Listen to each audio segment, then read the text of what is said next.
Hi folks, short video. Hopefully you can't hear my neighbour's kids upstairs running around because that's what they're doing. They love to be in their bare feet sounding like elephants, but that's it.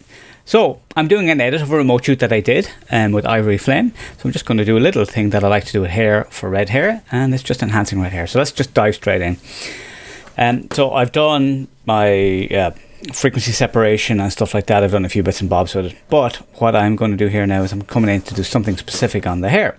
It's pretty straightforward, and it's going to create an adjustment layer here of curves. I mean, you could do this probably with anything. You could do it with levels as well. And what I'm going to do is I'm going to change the blend mode to soft light. You can see that it does really cool stuff to the hair. I'm ignoring what's going on with the rest of it. So I'm going to invert this by using Command I. And if you don't want to find that, it's up here in one of these.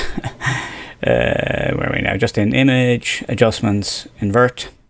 And you can go from there with it. Normally I just use the shortcut. That's why I'm not like super familiar with where it is in the menu, because I literally stopped using the menu. Right, and then what we do is we're going to just go B for brush. And here we're at 50% opacity. You could do less. It's entirely up to you, right? Okay.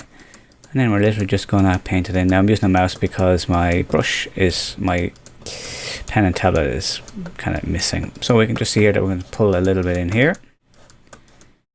All right, and so we're just kind of creating little highlights in the hair with that as well. So just to get a little bit of depth, more depth in the color of the hair.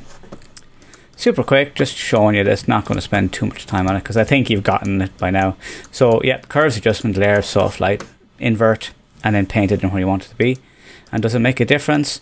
It doesn't feel like it's making a difference when you're doing it, but when you see, when we turn on and off the actual layer, boom, it looks absolutely massive. Hey folks, I hope you enjoyed that. If you do, give it a like, share it with your friends as well if you found it useful for them, and of course subscribe to the channel as well. We are working our way towards 10k, on the way to 7k at the moment, but hopefully we'll get up to 10k fairly soon. It is kind of, it's not so much a New Year's resolution, but at least that's a goal to have for next year, to get to at least 10k, if not more. Thanks for watching.